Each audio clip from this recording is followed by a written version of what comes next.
အခုကျွန်တော်လက်ထဲမှာကင်ထားတဲ့ပစ္စည်းကိုအုံးဆွဲသွားရင်းနဲ့အခွေလန်း3ခုယူသွားလို့ရတယ်သိချင်တဲ့လူရှိတယ်ကဲသိချင်တဲ့လူရှိတယ်ဆိုလို့ရှိရင်ဗီဒီယိုဖိုင်မှာအဆုံးထိကြည့်လိုက်နံပါတ်1အခွေလန်းကမိကိုယ်တိုင်ကဒီပစ္စည်းကိုတုံးဆွဲသွားရင်းစီးပွားရေးလုပ်ငန်းတစ်ခုကိုစတင်သွားလို့ရတာဘယ်လိုစီးပွားရေးလုပ်ငန်းတစ်ခုကိုစတင်ရမလဲဆိုရင်မိတ်ဆွေကိုယ်တိုင်ကဒီပစ္စည်းတစ်ခုကိုဝယ်လိုက်လို့ဆိုတော့ဒီမှာပေါ့နော်ဈေးနှုန်းက120နဲ့9ဘတ်ပြပါနော်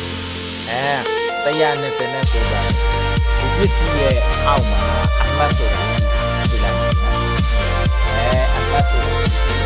အဲ့ဒီအမှတ်ကိုမှတ်ကြပါလို့ဗျာဒီစက်ပြလုံးမှာဆိုအမှတ်က30ရှိရဆိုတာ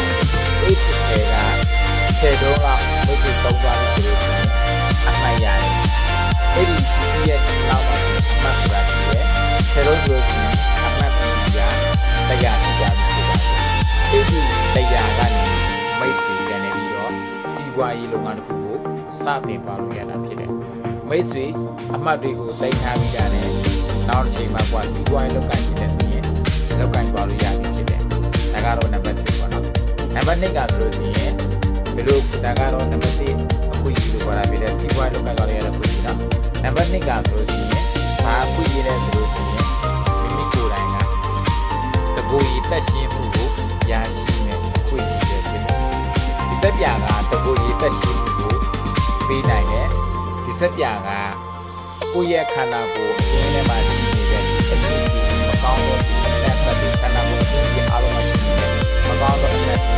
က်ဆိုးတွေကိုသူကရှားပေးတာဖြစ်တယ်ခန္ဓာကိုယ်အတွင်းမှာပတ်နေတဲ့ခြေနဲ့ဆိုးတွေခြိုင်းနဲ့ခန္ဓာတွေဒီခန္ဓာကိုယ်အတွင်းမှာရှိနေတဲ့အလက်ဆိုးတွေကိုအားလုံးကိုသူကရှားပေးတာဖြစ်တယ်ဒါမှမရှိကိုယ်ကနံပါတ်1အခုဒီစတဲ့ပေါ့နော်ရရှိမှဖြစ်တယ်ကိုယ့်ရဲ့ခန္ဓာကိုယ်တက်ရှင်တဲ့ကိုယ်ပေးနိုင်တဲ့အခုကြီးကိုခန္ဓာကျန်းမာမှုတွေရရှိနေနံပါတ်3ကဆိုရင်အမှုကိုယ်နိုင်တာတက်နေတက်လို့ပြန်လည်ပြီးတော့ကြောင်းချခြင်းရှိတယ်စိတ်ဝင်စားတဲ့ဝရဏပါတယ်ဆိုလို့ကိုယ်ကအမြတ်မှုတွေရရှိတဲ့ကိုယ်ရည်ရဖြစ်ပါတယ်ကြောင်းဝရဏပါတယ်ဈေးရောက်ခြင်းတဲ့ဒီကံအတွက်ဆိုလို့ရှိရင်ကောင်းမွန်စေတဲ့အခုရည်ပဲဖြစ်ပါတယ်ခင်ဗျအရန်ကောင်းတာဖြစ်ပါတယ်ကျွန်တော်ကိုယ်တိုင်လည်းပဲကျိုင်းနေတဲ့တဲ့ပြန်တော့ဈေးရောက်ဝရဏပါတယ်သူတွေပဲဆိုလို့ရှိရင်ကို TikTok ဆော့လို့ဆို TikTok ချင်းထဲမှာကိုထည့်ထားမယ်ကိုယ်တိုင်တုံးပြီးတော့ကိုယ်တိုင်ကြော်ညာနဲ့ပြန်ပြီးတော့ညဝေပြီးသွားမယ်မိတ်ဆက်သွားရင်းနဲ့ပေါ့နော်ကိုယ်တိုင်ကနေပေါ့နော်အယောင်သမားတယောက်နေနဲ့မရောက်ပြီးတော့ကြိုက်နေတယ်ဆိုရင်အမြတ်ငွေလည်းပဲရရှိရုံမှာဖြစ်ပါတယ်ဟုတ်ကဲ့ပါအားလုံးကိုချစ်ခင်ကျေးဇူးတင်ပါတယ်အသေးစိတ်ကိုလည်းပဲကျွန်တော်လည်းတိုင်ပင်ဆွေးနွေးနိုင်ပါတယ်ခင်ဗျာဟုတ်ကဲ့ပါအားလုံးလည်းမင်္ဂလာပါဗျာ